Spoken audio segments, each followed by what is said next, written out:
Hello everybody. So today I want to talk about calculus, the topic that is about differential equations. So now I want to show you how to answer.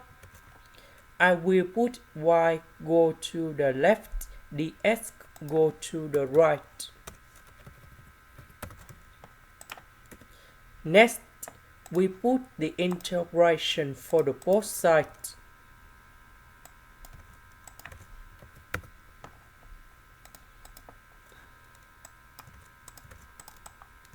So the integration of this one, we have Ln of the absolute value of y. This one, we have Ln of the absolute value of x, and I will put about c. This is the end. Thank you for watching.